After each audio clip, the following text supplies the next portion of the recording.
Oh, finally, I got this. Look at this. So this is the onion peel. Okay. So hello users. Today we're gonna read about the structures and structural details of cells. Okay.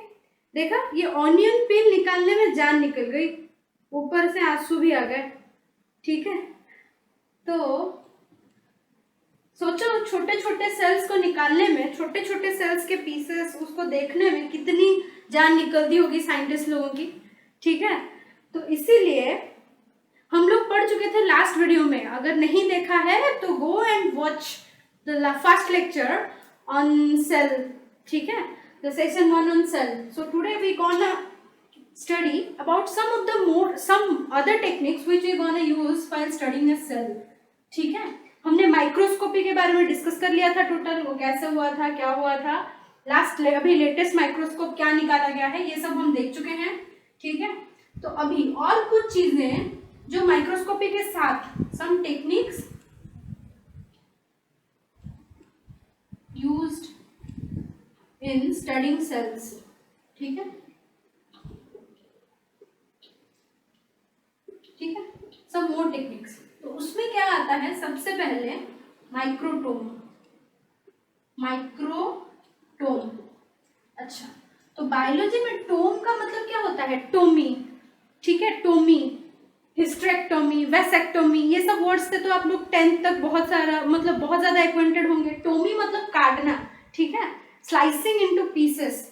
ठीक है. Tomé मतलब काटना. तो ऐसा एक machine जो tissues को काट दे इतने थीन स्लाइसेस में. मान लो ये कोई टिश्यू था. ठीक है. तो उसको मुझे काटना है. बहुत पतला एक स्लाइस, ऐसा वाला, उससे भी पतला कोई स्लाइस, इतना पतला वाला. ठीक है. वो मैं खुद कर सकती हूँ, कोई नहीं कर सकता खुद से. तो उसको काटने के लिए जो हमें डिवाइस चाहिए, दैट इज माइक्रोटोम. ठीक है. अभी सेकेंड वाला एक डिवाइस हमें चाहिए, साइटोसेंट्रीफ्यूगेशन.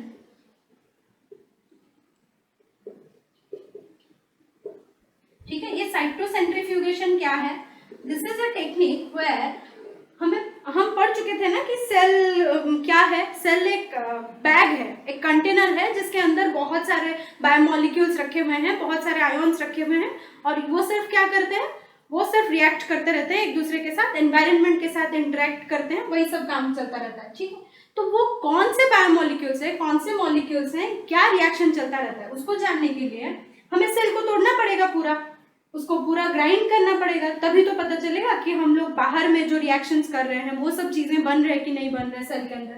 ठीक है. तो सेंट्रीफ्यूगेशन मतलब जो मम्मी लोग किचन में यूज करती है ना, mixer grinder, this is the process centrifugation. ठीक है. उसको अगर जोर से, बहुत जोर से मशीन में किया जाए, लैब में किया जाए, तो उसको सेंट्रीफ्यूगेशन बोलते हैं.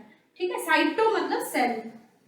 ठीक है. साइटो मतलब एक्चुअली कंटेनर जिससे सेल डिराइव किया गया है. ठीक है. साइटो वर्ड का मीनिंग है कंटेनर, जिस वर्ड से सेल सेल को डिराइव किया गया है. ठीक है.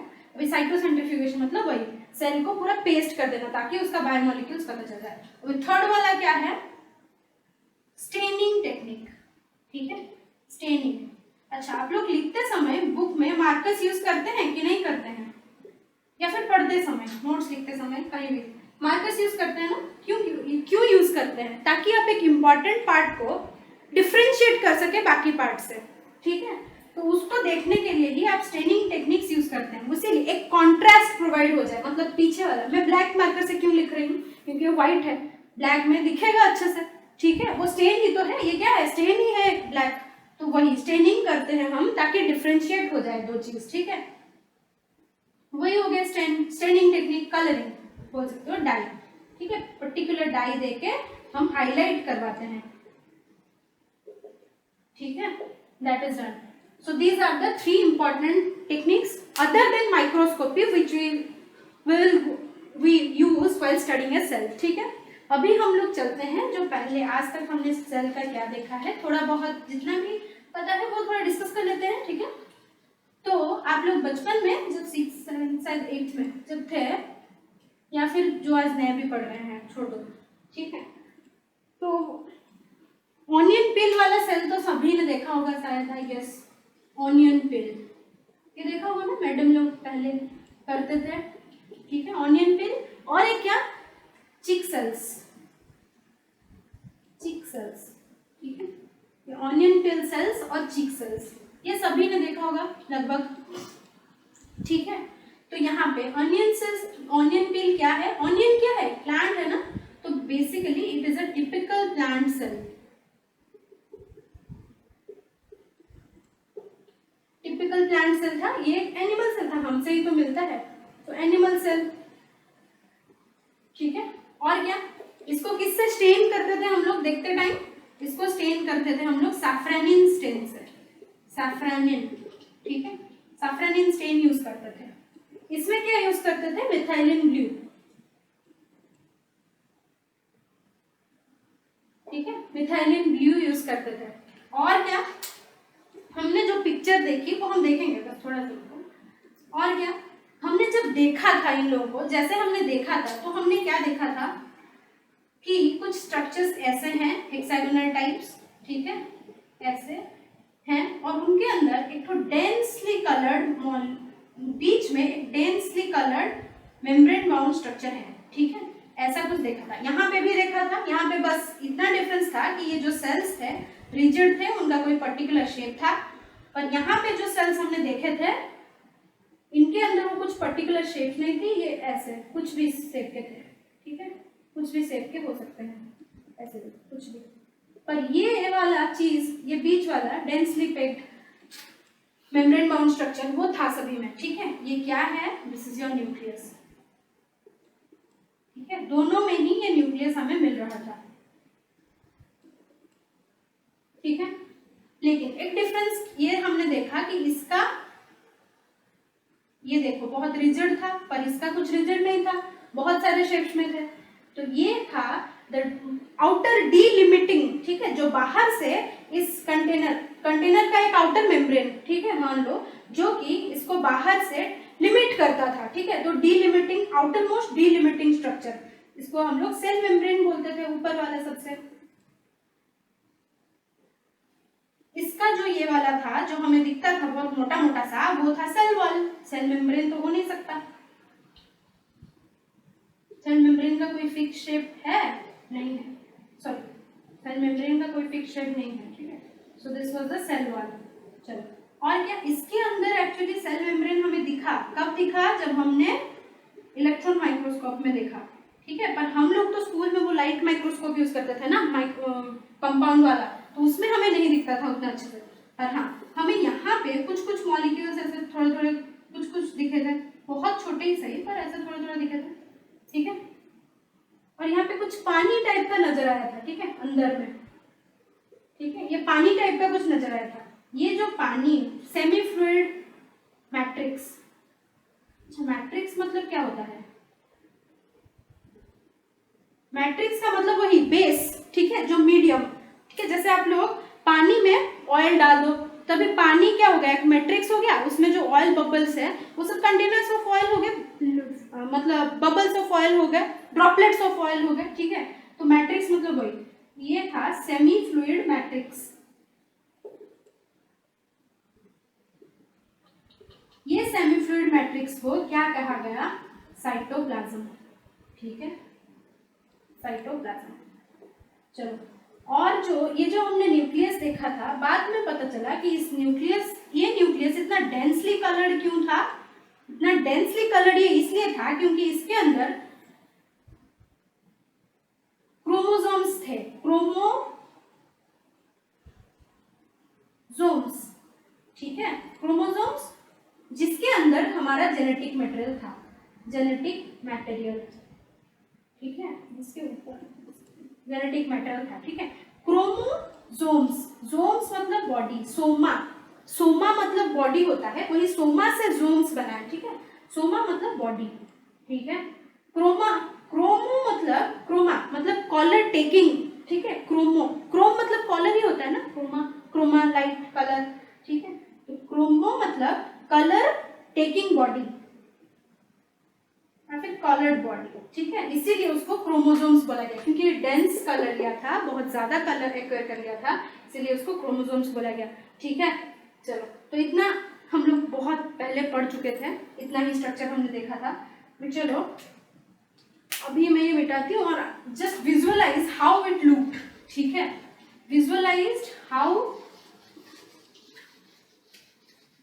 the onion peel and the chick cells looked. Here what you see is the onion peel cell and here what you see are the chick cells. Okay, these are methylene blue stained, these are stained by saffronin. ठीक है, और यहाँ पे दोनों में ही fixative जो हम use किए हैं वो है ग्लिसरीन। फिक्सेटिव मतलब जो एडहेसिव करा दे, ठीक है, सटा दे जो सेल्स को। ठीक है, चलो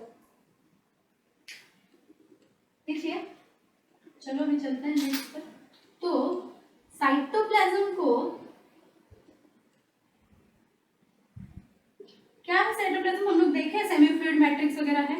साइटोप्लाज्म ही वो जगह है जहाँ जो कि बेस प्रोवाइड करता है सारे रिएक्शंस के लिए, क्योंकि उसी के अंदर तो सारे बायोमोलिक्यूल्स वगैरह ट्रायल करते रहते हैं। ठीक है, तो इसीलिए उसको बोला जाता है, एनसीईआरटी माता बोलती है, ठीक है, एनसीईआरटी बोलती है the main arena of cellular processes या फिर cellular reactions। ठीक है, ये एनसीईआरटी माता की वाणी है, याद रखिए। चलो इतनी बात हो गई, अभी हम लोग चलते हैं एक स्टोरी पर। ठीक है, एक स्टोरी बहुत अच्छा वाला स्टोरी है, कैसे सेल्स बने। तो हम कार्ल लूस की बात कर रहे थे, वो एक माइक्रोबायोलॉजिस्ट थे। ठीक है, Carl Luce who was a microbiologist, Carl Luce, ठीक है, ही वाज अ माइक्रोबायोलॉजिस्ट जिन्होंने ये हमें बताया कि there are 3 domains of life. क्या क्या है वो 3 domains? Archaea, eubacteria and यूकैरिया।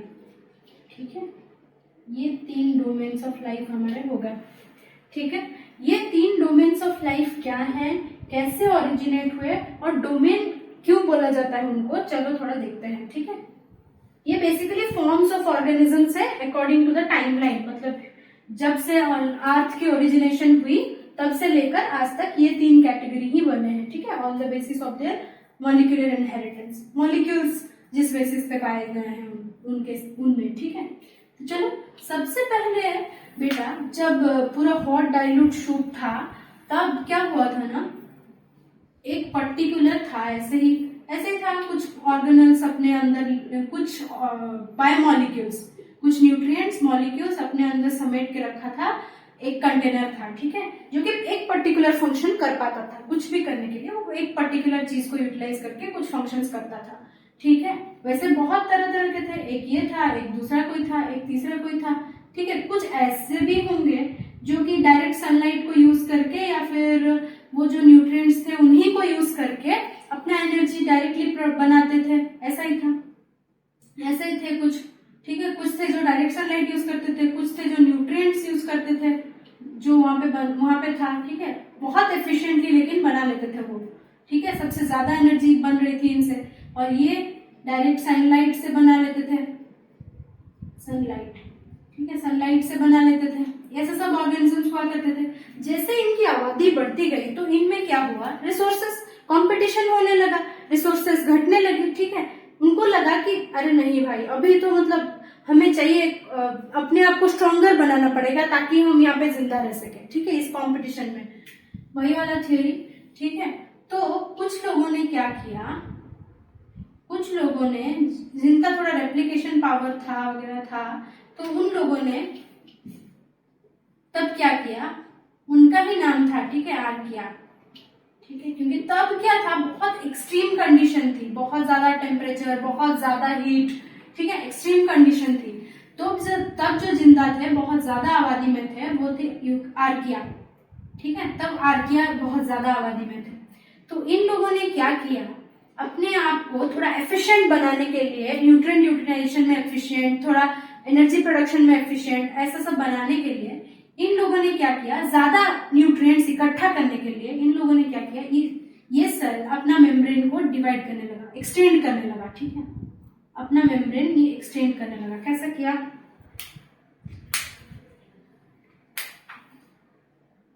ये देखो, मान लो ऐसा इसने कर लिया कुछ,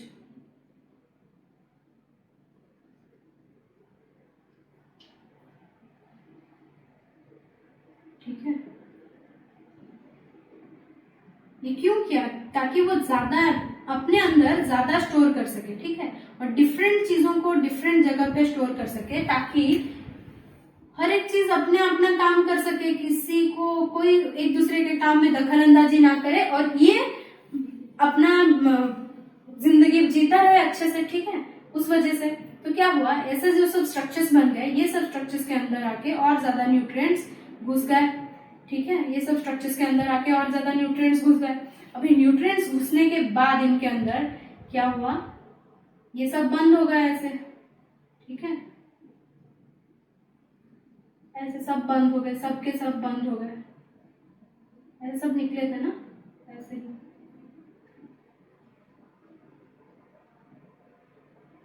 ठीक है, कुछ ऐसे ही निकले थे सबके सब।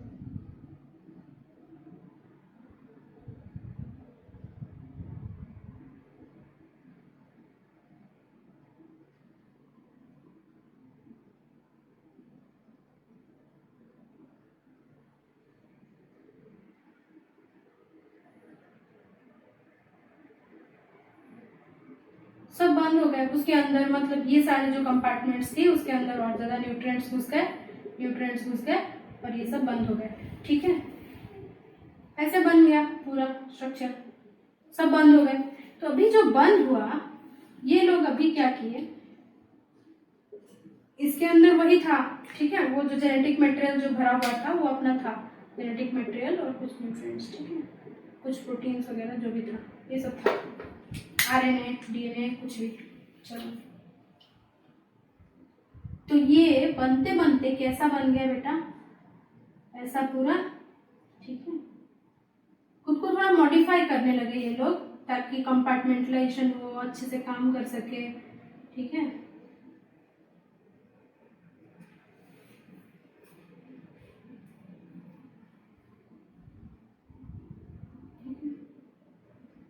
सब बंद हो गया था ना पूरा, ठीक है।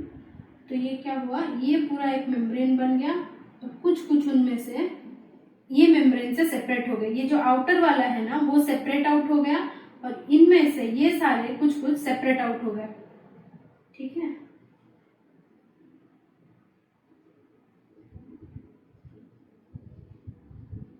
सब सेपरेट आउट हो गए, एक ही मेम्ब्रेन था ऐसा, फाइनली कुछ ऐसा बना होगा, ठीक है, ऐसा कुछ बना होगा। फिर क्या हुआ, ये सारे सेपरेट हो गए एक दूसरे से जब सेपरेट आउट हुए, तब क्या बन गया हमारा, ये एक ऊपर वाला पूरा और ये एक ऊपर वाला पूरा बन गया, और ये सब अंदर में ऐसे ही बन गया, ठीक है, अंदर में कुछ ऐसे ही स्ट्रक्चर्स बन गए, ठीक है, इसके अंदर वही, ठीक है, न्यूक्लियस में, और इनमें से निकलने लगे कुछ वैक्यूल्स, तो ट्रांसफर होने लगा, सारे चीजों का ट्रांसफर होने लगा, यहाँ से यहाँ आने लगे, यहाँ से बाहर जाने लगे, फिर यहाँ से फिर बाहर से फिर अंदर भी आने लगे। ये बेसिकली क्यों किया उसने, कि कुछ एक पर्टिकुलर चीज, मान लो मुझे हाइड्रोजन चाहिए बाहर से, ठीक है, तो ये क्या करेगा, हाइड्रोजन लेके जाएगा किसी पर्टिकुलर के पास जहाँ पे हाइड्रोजन का मतलब हाइड्रोजन का कुछ रिएक्शन बनता हो, ठीक है, वो वहां पे लेके जाएगा, और हाइड्रोजन का रिएक्शन अपना चलता रहेगा, ठीक है, और ऑक्सीजन चाहिए हो तो ऑक्सीजन को पर्टिकुलर जगह पे लेके जाएगा जहां ऑक्सीजन की रिक्वायरमेंट है, ठीक है, वैसे ही लेके जाने के लिए और आने के लिए ये सब पूरा सिस्टम बनाया, कंपार्टमेंटलाइजेशन किया, ठीक है, अपने घर में रूम्स बनाए। चलो अभी क्या हुआ, ये इसने देख लिया कि हाँ चलो मैं बहुत न्यूट्रिएंट्स अभी अपने अंदर ले सक रहा हूँ, अपना मेरा घर है, अपने रूम्स में मैं रख सकता हूँ, इसको यहाँ पे इसको वहां पे रख सकता हूँ। अभी उसने क्या किया, यहाँ पे हमने देखा था कि कुछ थे जो सनलाइट को डायरेक्ट यूटिलाइज कर सकते थे, कुछ थे जो न्यूट्रिएंट्स को अच्छे से जुडिशियसली यूज कर सकते थे, मतलब मैक्सिमम एनर्जी निकाल सकते थे, वही उतना ही न्यूट्रिएंट यूज करके वो लोग मैक्सिमम एनर्जी निकाल सकते थे। तो उसने क्या किया, इसने क्या किया, पहले तो उसको खाया, ठीक है, ये वाले को कैसे खाया होगा रे, वही इन्वेजिनेशन वाला प्रोसेस, ठीक है, आउटग्रोथ बना, फिर आउटग्रोथ बन के सूडोपोडिया की तरह इसने ये इसको खा लिया, ठीक है, ये ऑटोट्रॉपिक था, ऑटोट्रॉपिक, ठीक है, ये ऑटोट्रॉपिक था, उसको खा लिया इसने टोटल, इसके अंदर बाकी जो भी था।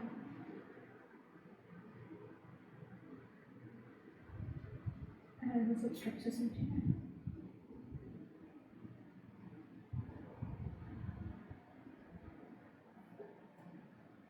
इसने इसको खा लिया, फिर ये क्या बन गया, ये खुद भी ऑटोट्रॉपिक बन गया तब, ठीक है, इसके अंदर आ गई ये वाली स्ट्रक्चर।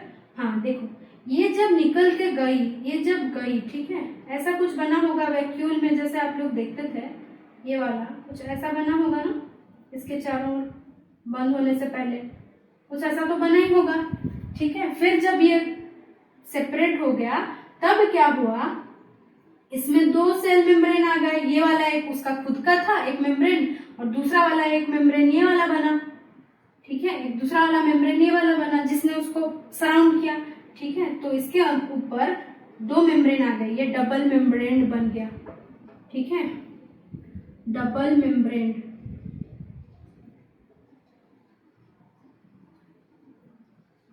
डबल मेम्ब्रेन बन गया।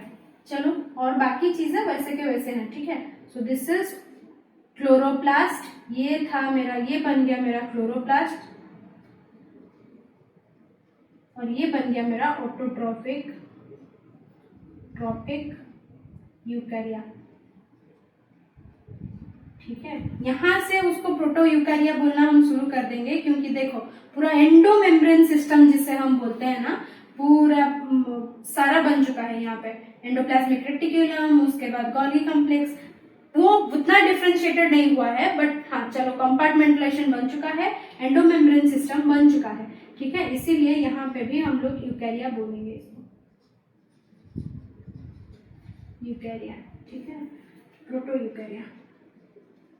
चलो, और क्या हुआ, इसने इसको खाया था, अभी इसने किसको खाया, इसको खाया, जो न्यूट्रिएंट्स को बहुत अच्छे से संभाल लेता था, ठीक है, उसको खा लिया,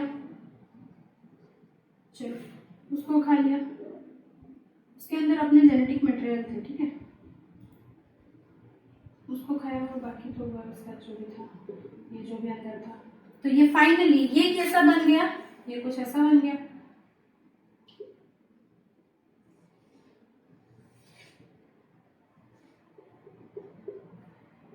इसके अंदर है, इसका जेनेटिक मटेरियल यहाँ पे है।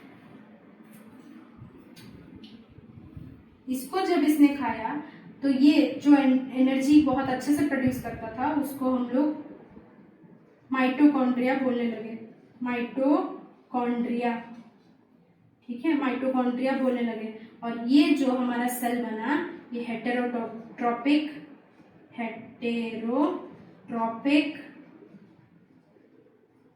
यूकैरिया बना, ठीक है। पहले स्टार्ट कहाँ से हुआ बेटा, आर्किया से स्टार्ट हुआ, पहुंचते पहुंचते ये हेटेरोट्रॉपिक यूकैरिया और ऑटोट्रॉपिक यूकैरिया बन गया।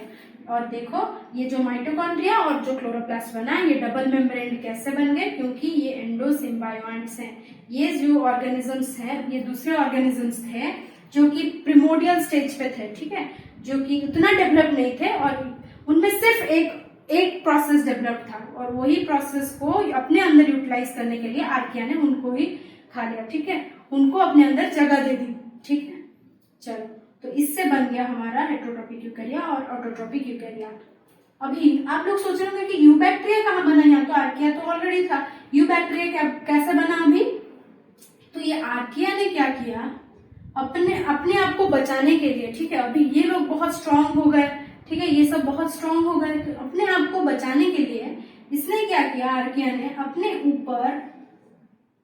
अपने आप को थोड़ा बचाने के लिए ये कंपार्टमेंटलाइजेशन करना तो चाहा, पर कर नहीं पाया बेचारा, ठीक है, कंपार्टमेंटलाइजेशन करने की बहुत कोशिश की इसने, पर कर नहीं पाया ये कंपार्टमेंटलाइजेशन, ठीक है। तो उसका ऐसे ही पड़ा रहा ये वाला। उसने लेकिन हाँ खुद को बचाने के लिए अपने ऊपर अलग चीजों का लेप लगा दिया पूरा, होता है ना स्किन को प्रोटेक्ट करने के लिए आप लोग लेप लगा लेते हो, तो ऐसे वो अपना बहुत सारा लेप लगा लिया, ठीक है। उससे और फिर मूव चलने का फिरने का सब इंतजाम कर लिया टोटल, ठीक है। कि मैं खुद को बचाना है भाई, हमको खुद को बस बचाना है और खुद को बचा के आगे बढ़ते रहना है। टाइम चल रहा है, हमें न्यूट्रिएंट्स को यूटिलाइज करना है इफेक्टिवली और आगे बढ़ते रहना है, ठीक है। तो ऐसे ही बन गए हमारे सारे सेल ऑर्गेनल्स, ठीक है। ऐसे होते होते फिर डेवलप होते होते सेल ऑर्गेनल्स बन गए, ठीक है। अभी एक बार ये सारे तो हो गए, यहाँ पे ये वेसिकल्स बन गए, ये सब फिर आगे चल के ER endoplasmic reticulum Golgi complex ये सब बन जाएंगे, ठीक है। ये हमारा माइटोकॉन्ड्रिया बन गया, ये हमारा क्लोरोप्लास्ट बन गया। तो अभी एक चीज जो हमें समझ नहीं आई वो ये है कि राइबोसोम्स कैसे बने, ठीक है। Ribosomes never came from outside, ठीक है। वो कभी भी बाहर से नहीं आए। देखो यहाँ पे जो बना था, ठीक है, कुछ कुछ जगह पर ऐसे खाली खाली जगह बच गई थी ना, खाली जगह ऐसे थोड़ी थोड़ी बच गई थी, ठीक है। ये खाली जगहों पे क्या हुआ, ये खाली जगहों पे क्या हुआ, ये जगह अभी भी ऐसे बाकी रह गया, ठीक है, जिसको हम लोग बोलने लगे nuclear pore, nuclear pore, okay. ये न्यूक्लियर पोर क्या किया, ये न्यूक्लियर पोर से क्या हुआ, कुछ राइबोसोमल कुछ आरएनए, ठीक है, यहाँ से ये न्यूक्लियस है ना, इसी के अंदर तो आरएनए रहता है, ठीक है। कुछ आरएनए क्या हुआ बाहर निकल आए और बाहर कुछ प्रोटीन्स भी थे, ठीक है, कुछ आरएनए और कुछ प्रोटीन्स, ठीक है, वो बाहर निकल आए। कुछ आरएनए बाहर निकल आया, कुछ प्रोटीन्स बाहर निकल आए। अभी बाहर निकल आने से वो सब मिलके क्या हुआ, ऐसे बन गए, ठीक है। वो सब अपना कुछ अपना ही एक बन गया। अभी क्योंकि ये मेम्ब्रेन बाउंडेड क्यों नहीं है, राइबोसोम्स जो है वो मेम्ब्रेन बाउंडेड क्यों नहीं है, क्योंकि they have come out from the nucleus only, ठीक है। न्यूक्लियस से ही बाहर निकले हैं और प्रोटीन्स के साथ ऐसे ही जुड़ गए हैं, इसीलिए इनके ऊपर कोई मेम्ब्रेन नहीं है, ठीक है। समझ में आई कैसे बनी हमारी ribosomes. Ribosomes and these are membraneless organelles.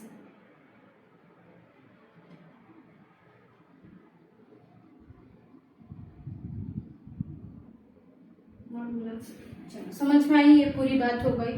तो मेम्ब्रेनलेस जो भी हैं वो लोग कहाँ से आए हैं, इधर तो यहाँ से पूरा टेकअप किए हैं वो लोग प्रोटीन्स, ठीक है, वैसे बने हैं, या फिर यहाँ से जो न्यूक्लिक एसिड्स या फिर प्रोटीन्स जो पहले से था वही बाहर निकल के थ्रू द न्यूक्लियर पोर्स वहीं से फिर बने हैं, ठीक है। चलो तो समझ में आ गई ये कैसी बनी आर्किया, यूकैरिया, यूबैक्टीरिया। ये हो गई बात, ये लिख लो, थोड़ा बता सकते हैं आप लोग इसको, अगर हो गया है तो मिटा दे। चलो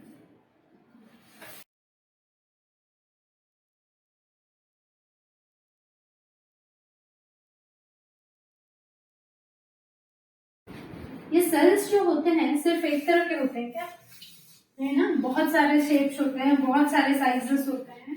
तो आपकी जो एनसीईआरटी है वो कहती है कि cells can be of variable shapes and size depending upon their function, ठीक है। एनसीईआरटी की वाणी है cells can be of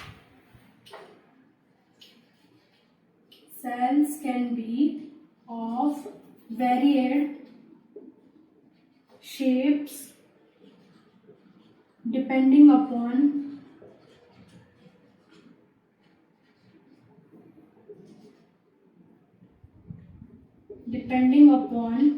their functions, ठीक है। कौन सा काम करते हैं उसके ऊपर लेके उनका फंक्शन बना हुआ, उनका शेप बना हुआ है, और कहाँ मिलते हैं and where they are found, varied shape functions and where they are found।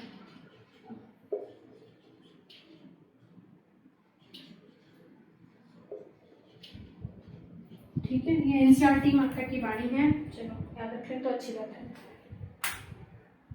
अभी हम लोग कुछ पर्टिकुलर सेल्स के शेप्स को देखते हैं। ये जो पिक्चर आप अभी साइड में देख रहे हैं, ठीक है, ये आपकी एनसीईआरटी की दी हुई पिक्चर है and this gives the shape of first what you see is the RBC. ठीक है, थोड़ा दिखता है जैसे एनीमिक हो गया है, टोटली ओवल नहीं है पर है। ठीक है, first is the picture of the RBC, ठीक है, जो कि डिस्क शेप या फिर डाइस्क्वायर्ड है। फिर उसके नीचे वाला न्यूरॉन है, ठीक है, nerve cell, typical nerve cell है। ठीक है, फिर मेसोफिल सेल्स लास्ट वाला। मेसोफिल सेल्स कहाँ पे मिलते हैं? लीफ में है। ठीक है, लीफ को काट दिया फिर हमें जो दिखा मेसोफिल सेल्स है। और उसके बाद हमें यहाँ पे ट्रैकिड दिख रहा है जो वेसल्स के साइड में होते हैं, ट्रैकिड्स। ठीक है, बस चलो। और हमें कॉलमनर एपिथेलियल सेल्स भी दिख रहा है। कॉलमनर एपिथेलियल सेल्स कहाँ से आते हैं, कहाँ पे होते हैं नॉर्मली, वो हम पढ़ेंगे जैसे हम लोग टिश्यूज पढ़ते जाएंगे तो कॉलमनर एपिथेलियल सेल्स कैसे होते हैं वो हम पढ़ते जाएंगे। ठीक, देखो बेटा, वो ऊपर से कॉलमनर नहीं होते हैं, नहीं पता चलता देखने पर सरफेस पे। ठीक है, पर जैसे हम लोग काटते हैं, हमने बोला ना माइक्रोटोम में उसको पूरा पतला से काट देते हैं, तो काटे जब हैं साइड से हमें वो वैसे ही दिखता है, पूरा कलम टाइप का दिखता है। ठीक है, एलोंगेटेड थोड़ा। चलो, ये सब तो हम लोग डिस्कस कर लिए। तो थ्रेड लाइक स्ट्रक्चर किसका होगा? थ्रेड लाइक स्ट्रक्चर का एक एग्जांपल दे दीजिए, डिस्कॉइड का एक एग्जांपल, या फिर डिस्कॉइड या फिर डिस्क लाइक का। और किसका एग्जांपल चाहिए आपको? क्यूबॉइडल,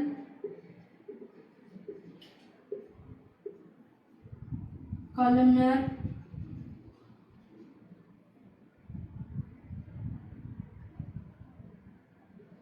कॉलमनर का एग्जांपल। ठीक है, जस्ट कमेंट कर दीजिए यार, कमेंट कर दीजिए कि कौन सा है क्या है। ठीक है, ये सब shapes will be getting those in your notes. ठीक है, और आपको जितना दिखाया गया है साइड में उस that contains all your NCERT points.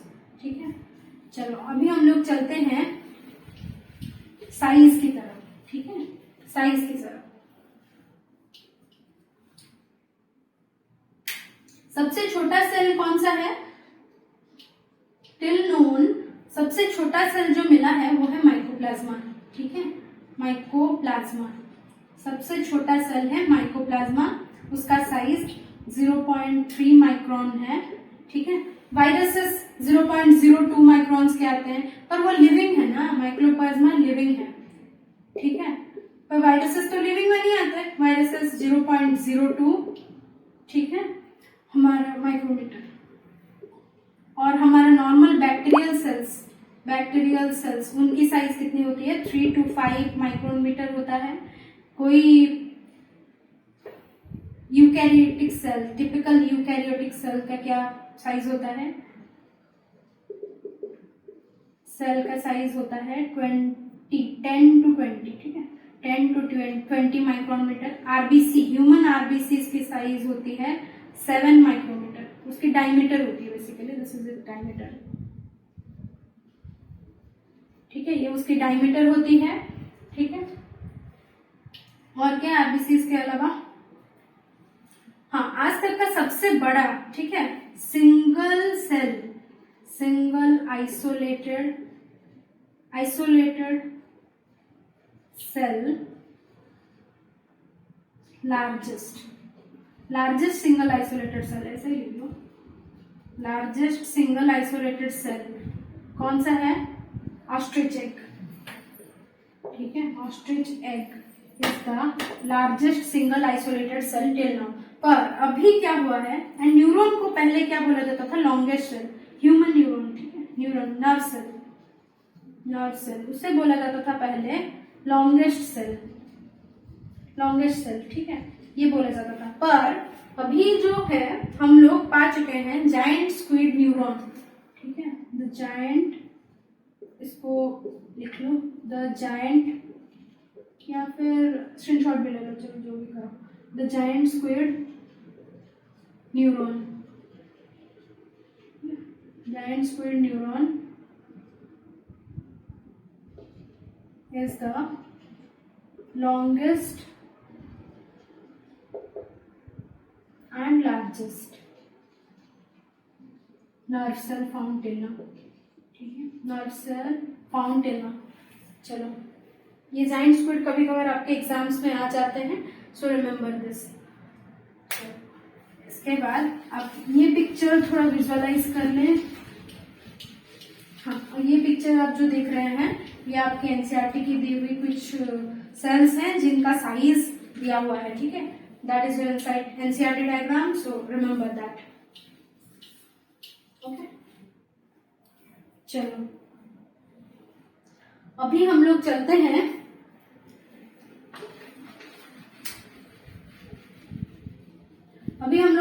Typical prokaryotic cells की तरफ. ठीक है, what is prokaryotic cells.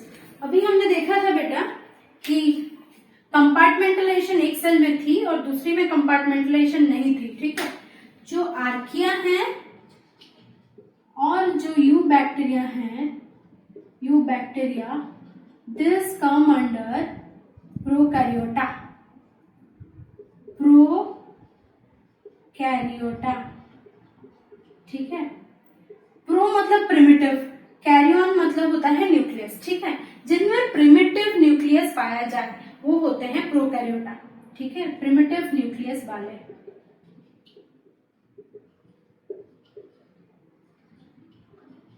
Primitive nucleus का मतलब क्या है? प्रिमिटिव न्यूक्लियस का मतलब ये है कि उनका जो न्यूक्लियस है, ठीक है, that nucleus is not membrane bound. Compartmentalisation ही तो है वो चीज जो सभी को हेल्प करता है, नॉट मेम्ब्रेन बाउंड.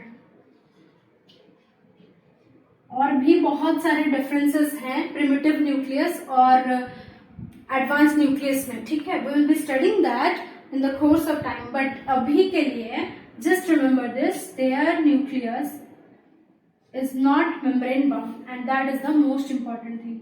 और क्या, इनका जो डीएनए है, ठीक है, इनका जो जेनेटिक मटेरियल है, genetic material, that is DNA only. DNA जो है इनका वो कैसा है? सर्क्यूलर डीएनए है. ठीक है, मतलब वो डीएनए खत्म नहीं होता, पूरा ऐसा चला चला चला चला ऐसा. ठीक है, ऐसा नहीं रहेगा तो प्रॉब्लम हो जाएगी. क्या प्रॉब्लम होगी? अभी ऐसा नहीं रहेगा तो वो कभी भी खुल सकता है.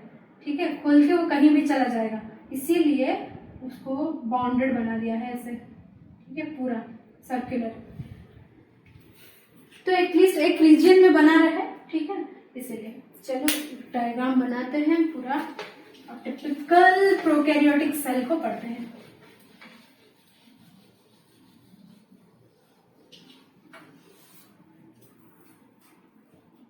सेल मतलब मशीन ही है ना.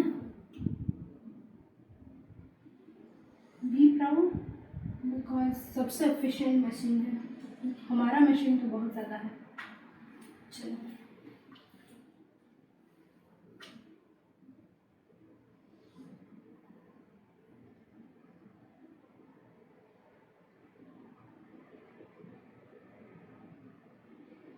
ये डायग्राम बना लें तो अच्छा है, याद भी हो जाएगा.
अच्छा, एक इम्पॉर्टेंट चीज़ ये है कि बैक्टीरियल सेल में सीलिया पाया जाता है क्या?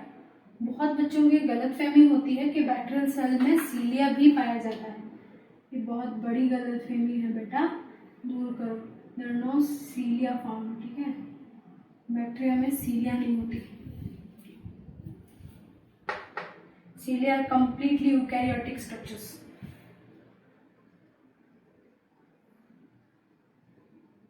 ठीक है, ये क्या है? उसका डीएनए, जेनेटिक मटेरियल उसका, ठीक है? ऐसे पड़ा हुआ है पूरा।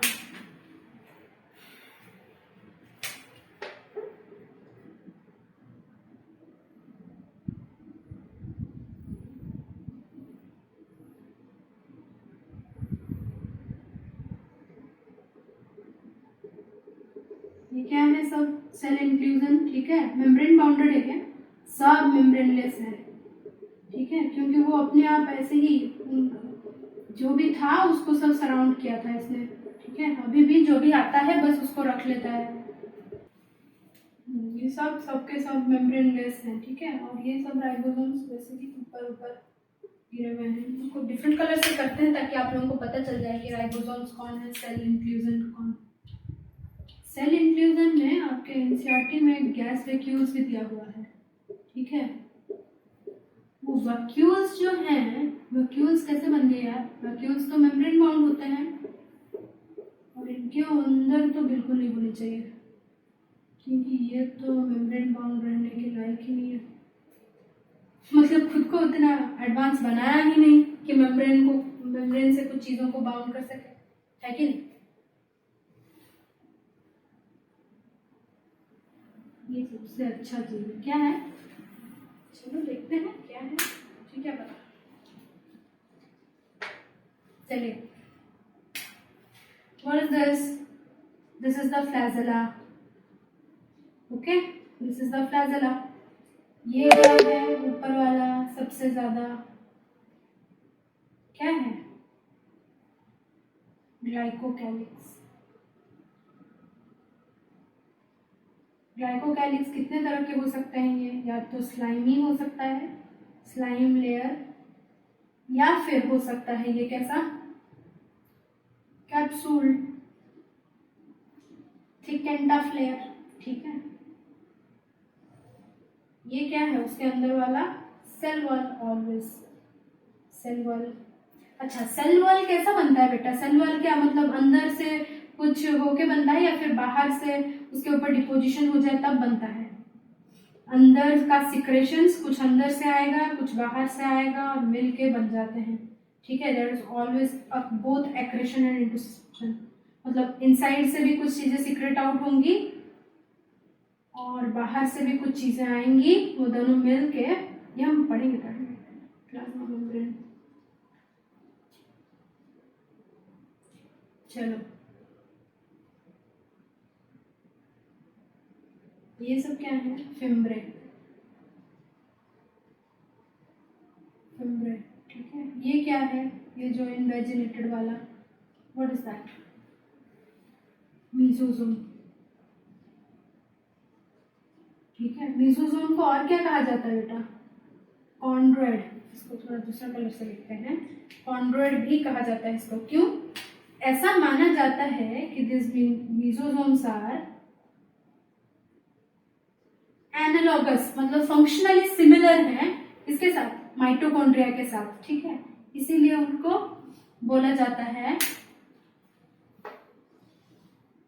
कॉन्ड्रॉइड्स। चलो, ये क्या है? पीली, ठीक है? इसके बाद ये क्या है? ये तो सबसे इम्पोर्टेंट स्ट्रक्चर है। क्या है ये? Plasmid DNA. अच्छा, प्लाज्मिड डीएनए कैसे बन गया रे? प्लाज्मिड डीएनए कैसे बन गया? डीएनए तो सब यहाँ पे था, प्लाज्मिड कैसे बाहर से कोई आ गया डीएनए किसी का? एक्चुअली बाहर से ही आया होगा, ठीक है? किसी ने इसके अंदर दिया है उसको, ठीक है? या फिर ये किसी से लिया है जबरदस्ती, या फिर ये डायरेक्टली ऐसे जैसे बाकी सेल इंक्लूजन्स को लिया है वैसे ही कुछ दूसरा डीएनए ले लिया है, ठीक है? ये सब क्या है? Cell inclusions.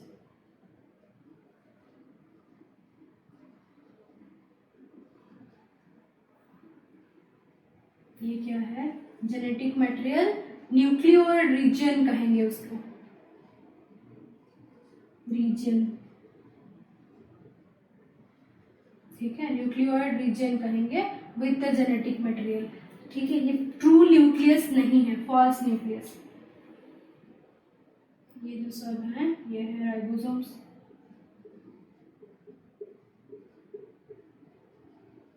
ठीक है, राइबोसोम्स। तो ये है आपका टिपिकल सेल, उसमें एक वैक्यूल बना देते हैं, ये है गैस वैक्यूल, ठीक है। ये क्या है, गैस, सॉरी, हाँ चलो, ये है टिपिकल प्रोकैरियोटिक सेल।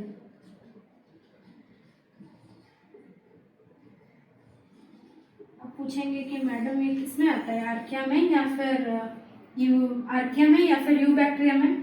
तो बेसिकली ये यूबैक्टीरियल सेल है, ठीक है, यूबैक्टीरियल सेल। क्योंकि आर्कियल सेल कैसा था, आर्कियल सेल तो सिंगल मेम्ब्रेन भी हो सकता था, ठीक है, जो पहले वीडियो में दिखाया था, जैसे सिंगल, पहले सेशन में सिंगल मेम्ब्रेन भी हो सकता था या फिर डबल मेम्ब्रेन हो सकता है, और उसमें उतना कुछ थोड़ी है, कोई पर्टिकुलर एक दो फंक्शंस ही करता है वो, ठीक है। इसमें तो बहुत सारे डेवलपमेंट है। So this is a new bacterial cell, ठीक है। तो चलो बना दीजिए इसको, थोड़ा सा जल्दी बनाइए।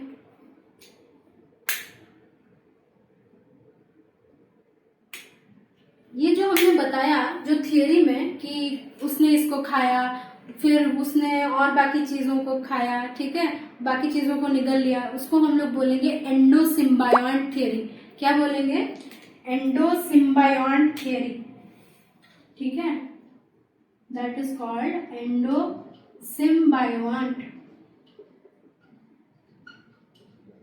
थियरी। एंडोसिम्बायोंट का मतलब क्या है बेटा, अंदर, सिम्बायोसिस मतलब पैरेलली, साथ में किसी की लाइफ चल रही है, ठीक है, साथ में दो लाइफ चल रही हैं। बायोसिस मतलब लाइफ, ठीक है, मोड ऑफ लाइफ फॉर्म, ठीक है, मोड ऑफ लाइफ, वो हो गया सिम्बायोसिस। सिम मतलब साथ में, सिम मतलब साथ में, ठीक है। तो एंडो मतलब अंदर, इनसाइड, टुगेदर, बायोसिस मतलब लाइफ, ठीक है, इनसाइड प्लस टुगेदर लाइफ, ऐसा कुछ है एंडोसिम्बायोंट थियरी, एंडोसिम्बायोंट थियरी, ठीक है। मतलब माइटोकॉन्ड्रिया और क्लोरोप्लास्ट ये दो ऑर्गेनिजम्स हैं दूसरे, जिनको आर्किया ने खाया और हमारा यूकैरिया बन गया, ठीक है। चलो ये बन गया तो इसको मिटा देते हैं। ये नोट्स में भी मिल जाएगा आपको ये वाला स्ट्रक्चर, ठीक है, ये वाला डायग्राम आपको मिल जाएगा। बेटर है इसको रखे ही रहते हैं, ताकि हम एक एक के बारे में पढ़ाएं और आप एक एक देख के एटलीस्ट समझ जाए, ठीक है, रखे रहते हैं। चलो रखे रहते हैं इसको। तो चलो सबसे पहले हम देखते हैं ये ग्लाइकोकैलिक्स, बाहर से चलेंगे अंदर की तरफ, ठीक है। Glycocalyx, slime layer, capsule, cell membrane, plasma cell wall, ठीक है, cell membrane, plasma membrane, glycocalyx और ये सेल वॉल, ठीक है। ये जो तीन है, ठीक है, ये जो तीन स्ट्रक्चर्स, ये तीनों को मिला देने से क्या बनता है बेटा हमारा, सेल एनवेलप। इसका सेल एनवेलप बनेगा, सेल एनवेलप, ठीक है, इसी को ही हम लोग सेल एनवेलप बोलेंगे। और ये सेल एनवेलप के डिफरेंस के बेसिस पर ही हैंस क्रिस्टियन ग्राम, ठीक है, एक साइंटिस्ट थे जिन्होंने बनाया ग्राम स्टेनिंग टेक्निक और डिफरेंशिएट किया ग्राम स्टेनिंग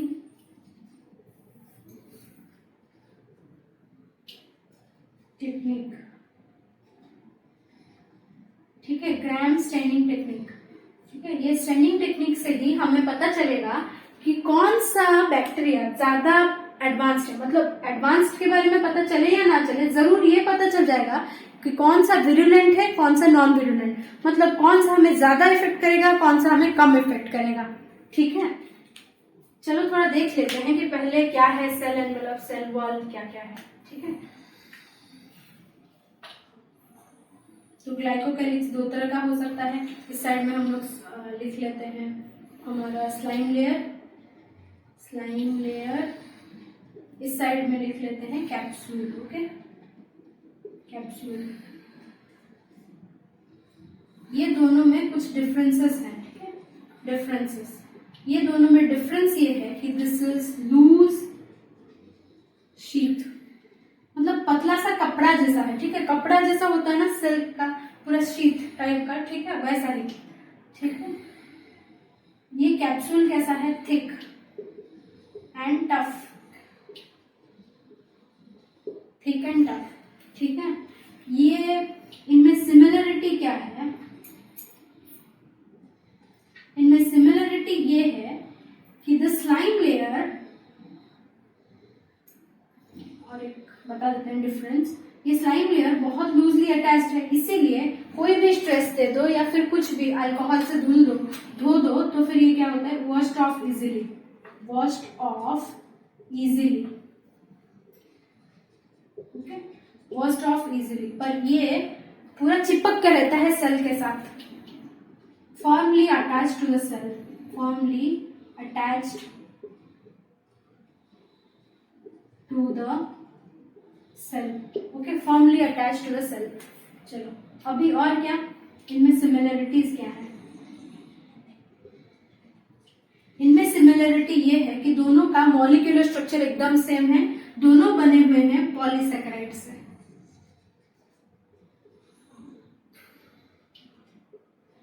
दोनों बने हुए हैं पॉलीसेकेराइड से। ये पॉलीसेकेराइड्स कहाँ से आया, बाहर से आया या फिर अंदर से आया, बाय द सेल इटसेल्फ, ठीक है, secretion of the cell itself, secreted by the cell itself, ठीक है। पॉलीसैकेराइड्स, ग्लाइकोप्रोटीन्स, इससे ही बना हुआ है ये, ठीक है। और इसका फंक्शन क्या है अभी देख लेते हैं, इसका क्या फंक्शन है, फंक्शन क्या होना चाहिए इसका, अगर सबसे ऊपर है तो प्रोटेक्टिव है, जाहिर सी बात है, प्रोटेक्ट करेगा उसको, प्रोटेक्टिव फंक्शन है उसका। और क्या, क्योंकि ये पॉलीसैकेराइड से बना हुआ है, polysaccharides are the thing which are naturally very very hydrophilic, ठीक है, वाटर को बहुत प्यार करता है वो लोग, तो इसीलिए कभी डिहाइड्रेटेड नहीं होने देगा, या फिर prevents desiccation, prevents dehydration and desiccation, ठीक है, एंड डेसिकेशन। सर्दी के मौसम में देखना बहुत ज्यादा जब ठंड हो, ठीक है, आप तेल वेल नहीं लगाते हो तो क्या होता है, आपका स्किन पूरा ऐसा लगने लगता है जैसे उखड़ जाएगा, लिप्स में बहुत ज्यादा पता चलता है, पूरा उखड़ जाएगा, क्यों होता है, ड्यू टू डिहाइड्रेशन, ठीक है, वो डेसिकेशन उसे ही बोला जाता है, प्रिवेंट्स डेसिकेशन। और क्या काम है, होस्ट बॉडी से अटैच होने के लिए बहुत हेल्प करता है,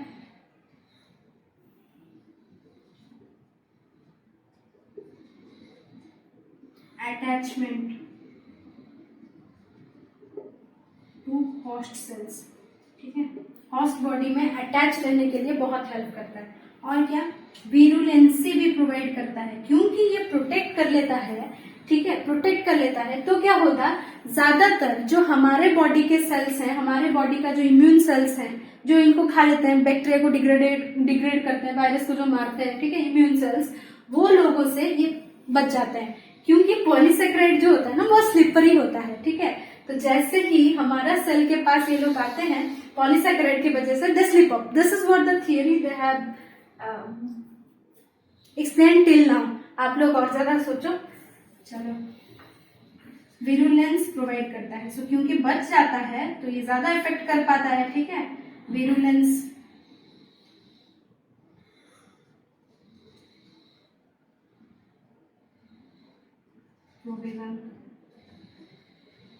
फॉर द सेल, ठीक है, सेल को विरुलेंस भी प्रोवाइड करता है। चलो इतना हो गया, लिख लो, नोट दिस डाउन और keep this as a screenshot whatever. चलो। इसके बाद हम लोग देखते हैं प्लाज्मा मेम्ब्रेन की बात, सेल वॉल की बात। ये जो ग्राम स्टेनिंग टेक्निक है ना बेटा, that is mainly based upon this cell wall. They say that it is totally based upon, NCERT says actually that Gram staining technique is due to the difference in this cell envelope. Okay, NCERT says Gram staining, RT says Gram staining, ये मिटा दे, मिटा देते हैं, चलो हो गया तो मिटा देते हैं, चलो स्क्रीनशॉट ले लो यार, और ये नोट्स में भी आपको मिल जाएंगे, ठीक है, ये पर्टिकुलर चीजें मिल जाएंगे आपको नोट्स में।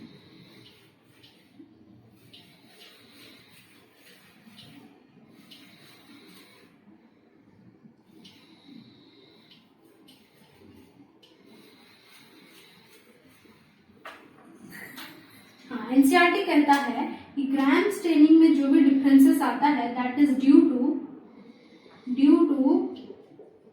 The difference in cell envelope, difference in cell envelope, ठीक है, पर ऐसा नहीं है, actually this is not the case, ठीक है, ये सेल वॉल में डिफरेंस है इसीलिए है। अच्छा, बोल सकते हैं कि सेल एनवेलप में डिफरेंस है, आप लोग खुद ही देख लीजिए,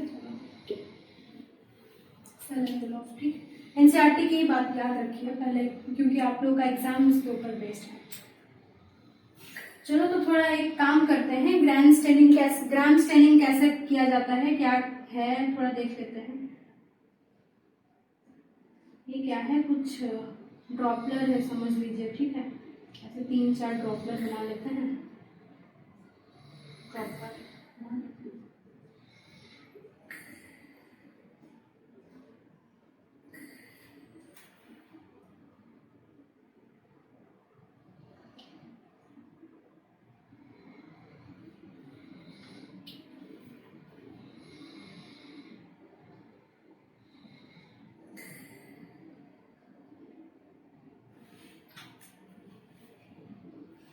तो क्या हुआ, मैंने एक पेट्री डिश ली, उसमें मेरे पास डिफरेंट टाइप्स ऑफ सेल्स थे, ठीक है, यहाँ पे हमारे पास रेड कलर है, चलो तो फिर यूज करेंगे उसी को। हाँ, एक पेट्री डिश ली जहाँ पे सेम कलर के बहुत सारे थे, ठीक है, मान लो सारे के सारे ब्लैक कलर के थे, पहले कुछ कलर डिफरेंस नहीं था उनमें, ठीक है, सारे के सारे कुछ ब्लैक कलर के थे, ऐसे ही दिख रहा है ना, I hope you can see it. चलो, इसके अंदर क्या था, क्रिस्टल वायलेट, ठीक है, ये एक स्टेन है क्रिस्टल वायलेट,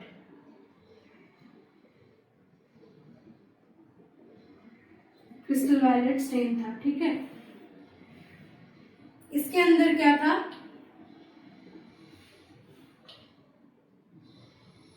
वाटर,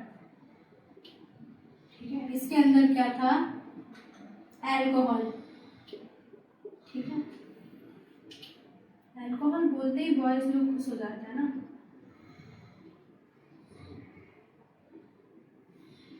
चलो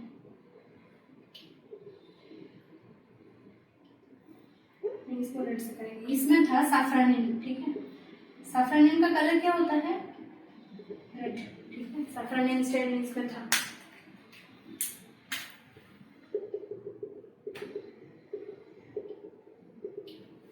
रेड कलर का था, ठीक है, तो यहाँ पे जो पेट्री डिश हमारे पास है, ओके,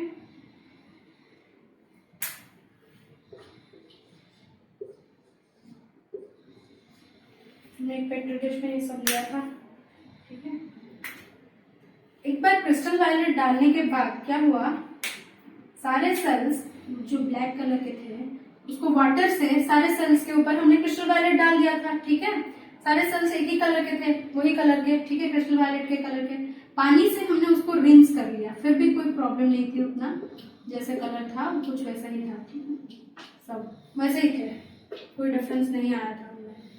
चल, जैसे ही हमने अल्कोहल से धोया, ठीक है, अल्कोहल से जैसे ही धोया, हाँ वे ब्लू कलर के हो गए थे क्रिस्टल वायलेट देने के बाद, ठीक है, क्रिस्टल वायलेट देने के बाद ये ब्लू कलर के या फिर वायलेट कलर के, actually they will be becoming violet, all of them became actually violet, ठीक है, वायलेट कलर के हो गए थे। जैसे ही मैंने अल्कोहल डाली, कुछ ने क्या किया, अपना वो प्रॉपर्टी जिंदा रखा, अपना वो वायलेट वाला कलर उसको मेंटेन किया, कुछ अपना वायलेट वाला कलर पूरा मेंटेन करके रखे थे, और कुछ क्या किए, वायलेट कलर को छोड़ दिए, वायलेट कलर को छोड़ दिया, ठीक है, मतलब ब्लैक थे इनिशियली ना, दे वर ऑल ब्लैक इनिशियली, सो कुछ पूरा पुनर्वार अपना वही कलर ले लिए जो जिससे वो लोग बने, जो कलर के वो लोग दिख रहे थे, ठीक है। अभी क्या हुआ, जब सैफ्रोनिन डाला गया तो जो लोग अल्कोहल में अपना पुराना कलर ले आए थे, वही लोग ने अभी क्या किया, रेड कलर सैफ्रोनिन से ले लिया, ठीक है। सो कुछ हैं जो जिन लोगों ने ये क्रिस्टल वायलेट देने के बाद भी, क्रिस्टल वायलेट स्टेन को और धोने के बाद भी अल्कोहल से क्रिस्टल वायलेट स्टेन को अपने अंदर बचाए रखा, ठीक है। Crystal violet stage in them, ठीक है, वो क्रिस्टल वायलेट को खोते नहीं है, वो उनके अंदर है।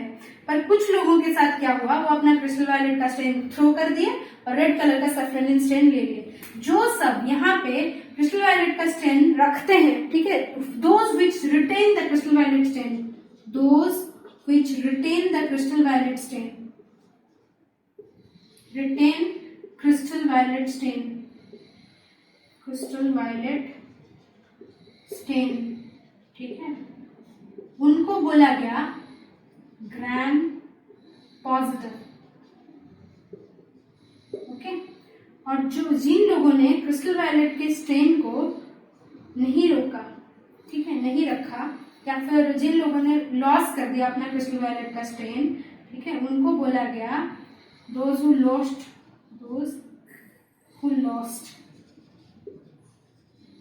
द स्टेन, उनको बोला गया ग्राम नेगेटिव, ठीक है, ग्राम नेगेटिव बोला गया उन लोगों को। अच्छा, बच्चों को ये बहुत बड़ी गलतफहमी होती है कि ग्राम नेगेटिव वाले सब बदमाश बैक्टीरिया होते हैं, सब बदमाश होते हैं, ज्यादा विरुलेंट होते हैं, ग्राम पॉजिटिव वाले बहुत अच्छे होते हैं, कुछ नहीं करते हमें, ये गलत बात है, ठीक है।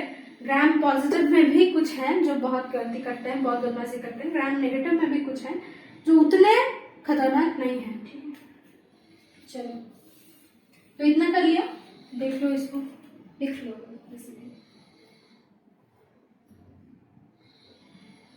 हो गया।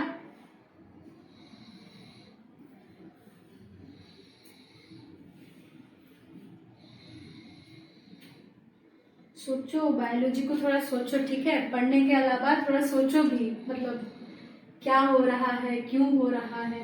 ये मैंने एक थियरी बताई कि कैसे बना था सारा चीज, आप लोग खुद से सोच सकते हैं कि यहाँ पे इनवेजिनेशन हुआ है, देखो अंदर की तरफ कुछ बना है, ठीक है, elongation, extension of the cell membrane inward, वैसे भी तो बन सकता था, ठीक है।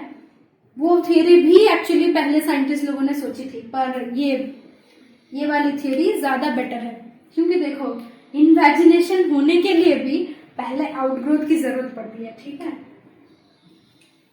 तो थोड़ा सोचो, थोड़ा अपना फिजिक्स केमिस्ट्री सब लगाओ, हम लोग तो रिडक्शनिस्ट बायोलॉजिस्ट हैं, थोड़ी ऐसा है कि नहीं लगा सकते उसके फॉर्मूले, उसके थियरीज यहाँ पे। चलो,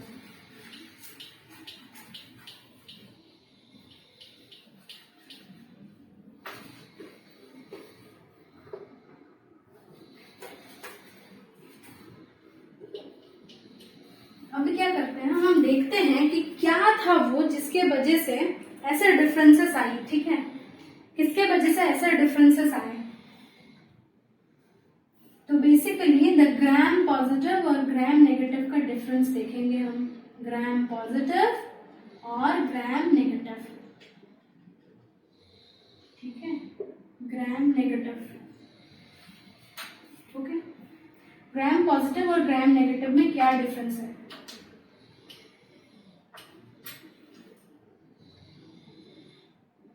चलो, ग्राम पॉजिटिव का जो सेल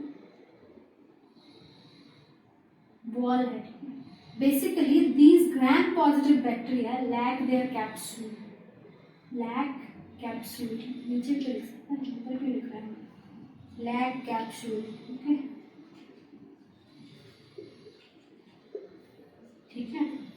और इनमें कैप्सूल होता है। अभी बताओ कैप्सूल किससे बना होता है बेटा? पॉलीसैकेराइड से। सिंपल, ऐसे ऐसे वाले पॉलीसैकेराइड्स, पॉलीसैकेराइड के चेन है, सिंपल, ठीक है। और कुछ कुछ बीच में प्रोटीन्स हैं, विथ पॉलीसैकेराइड्स, ग्लाइकोप्रोटीन्स बोल सकते हैं उसको, ठीक है। ऐसे ही पॉलीसैकेराइड चेन्स, पॉलीसैकेराइड चेन्स के नीचे क्या हो गया हमारा? सेल वॉल बन गया। जो बैक्टीरियल सेल वॉल है वो किससे बना होता है बेटा? NAM, NAG and cross linkage of proteins, peptides. ये देखो कैसा होता है, ठीक है। कोई भी शुगर बन जाए उसको ऐसे ही बना दो, ठीक है। कोई भी शुगर बन जाए उसको ऐसे ही बना दो।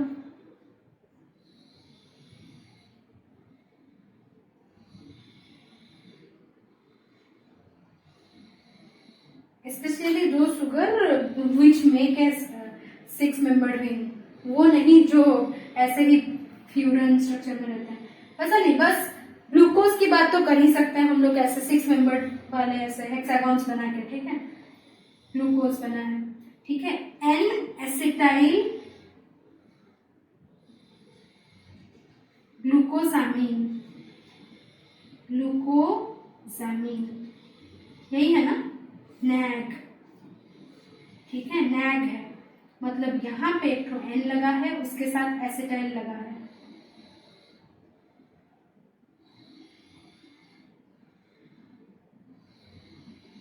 ठीक है।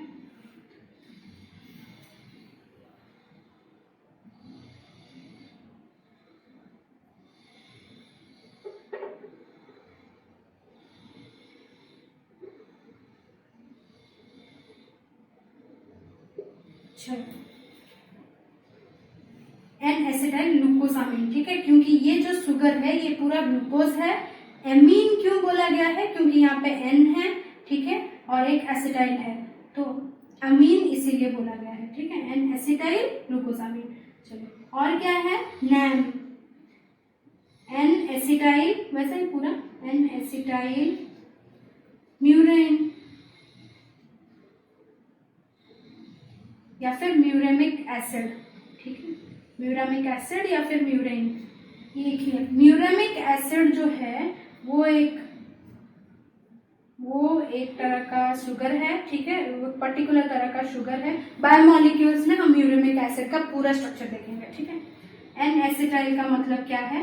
वही एन एसिटाइल लगा है यहाँ पे, CH2 CH3 C double bond और CH3, ठीक है। ये है म्यूरेन या फिर म्यूरेमिक एसिड, कुछ भी बोलो, ये है ग्लूकोसामीन, ठीक है। इसीलिए इसको नैम या फिर नैग बोला जाता है। ये बन गए नैम, नैग, ठीक है। यहाँ पे क्या होता है बेटा? ये जगह पे, ठीक है, ये जगह पे क्या होता है? बहुत बड़े 4 कुछ पेप्टाइड वाले, 4 एमिनो एसिड वाले पेप्टाइड चेन्स लगे होते हैं, ठीक है। ऐसे ही 4 पेप्टाइड वाले, 4 एमिनो एसिड वाले पेप्टाइड चेन, ठीक है। ऐसे ही सब लगते गए। फिर क्या है? ये दोनों के बीच में क्रॉस लिंकिंग वाला कोई पेप्टाइड, तो क्या हो गया? ऐसे कुछ शुगर हैं, मान लो ऐसे वाले शुगर, ऐसे वाले पेप्टाइड्स, ऐसे वाले शुगर, ऐसे वाले पेप्टाइड्स।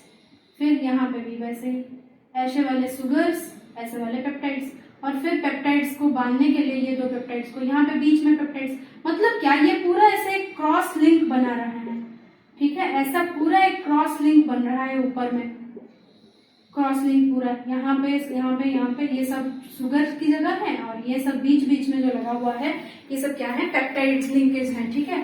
तो ऐसा वाला एक पेप्टिडोग्लाइकन शीट, इसीलिए इसको बोला जाता है पेप्टिडोग्लाइकन, ठीक है। ग्लाइकन मतलब फ्रॉम ग्लूकोज, फ्रॉम शुगर, ठीक है, और पेप्टिडो मतलब पेप्टाइड बॉन्ड से जुड़ा हुआ, तो इसको कहते हैं पेप्टिडोग्लाइकन।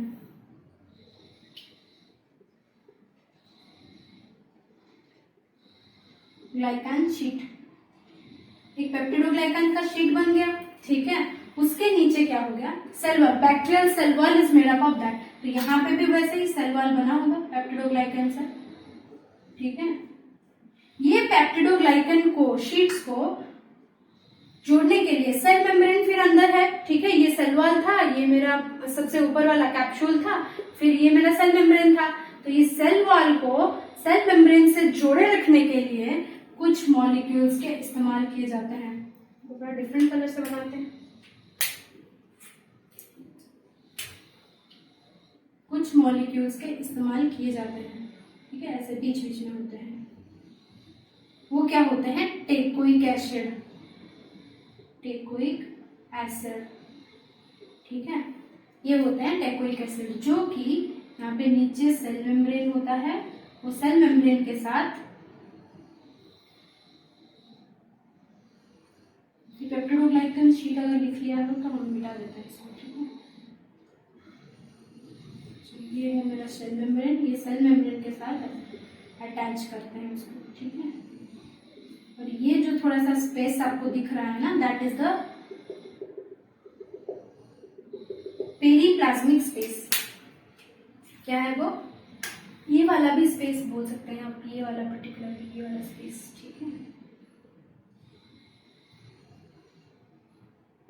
पेरीप्लाज्मिक स्पेस, ठीक है, पेरीप्लाज्मिक स्पेस बोल सकते हैं इसको, क्योंकि साइटोप्लाज्म के चारों ओर है भाई, प्लाज्मा मेम्ब्रेन के चारों ओर है, ठीक है, इसीलिए पेरीप्लाज्मिक स्पेस। तो देखो ये क्योंकि क्रॉस लिंकेजेस बहुत ज्यादा हैं, तो ये जो कलर क्रिस्टल वायलेट वाला जो कलर हमने डाला था ना, वो कलर क्या होगा, वहां पे ये जो क्रॉस लिंकेजेस हैं वहां पे एब्जॉर्ब होके रह जाएगा, ठीक है।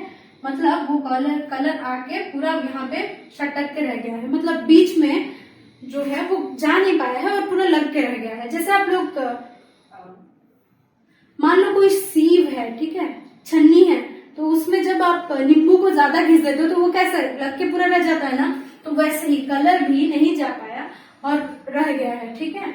और लेकिन यहाँ पे क्या हुआ, ये लिया तो था कलर, पर जैसे ही अल्कोहल यहाँ पे डाले तो क्या हुआ, पानी और अल्कोहल जैसे ही डाले हम लोग, ये दो अल्कोहल के साथ रिएक्ट करके यहाँ पे जितने लिपिड्स थे या फिर जितने भी प्रोटीन्स थे, जितने पॉलीसेकेराइड्स थे, वो सब क्या किए, उसके साथ रिएक्ट कर गए। रिएक्ट करने के वजह से ये जो सीड था उनका उतर गया।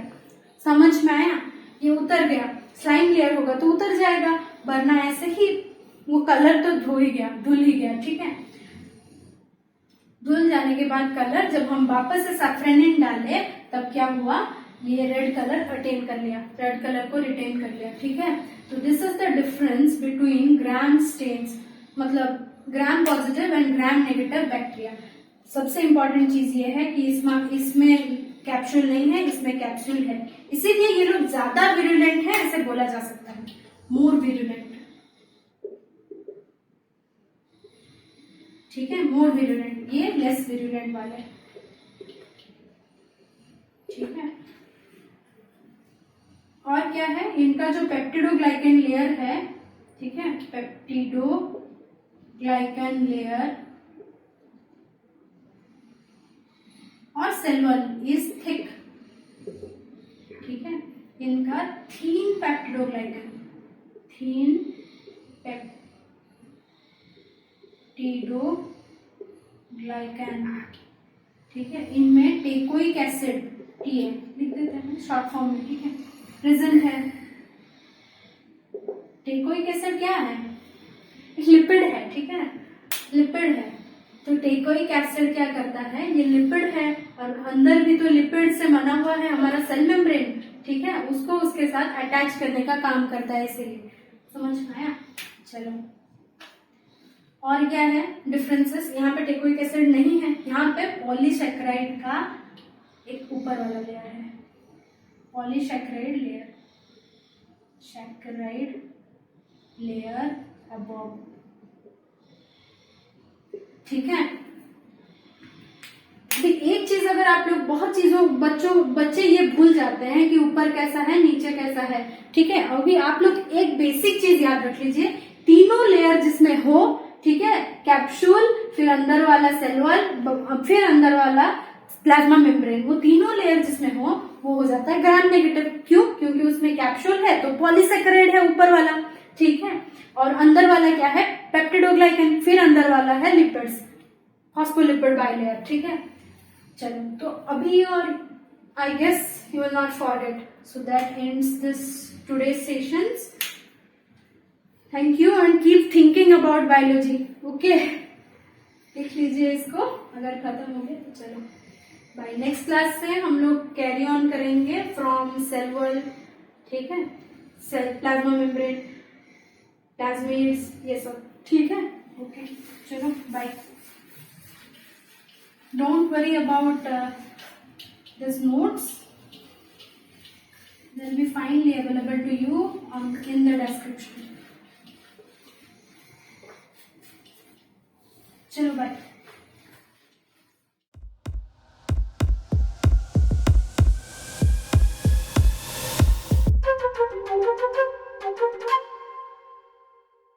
Letting you think out of box.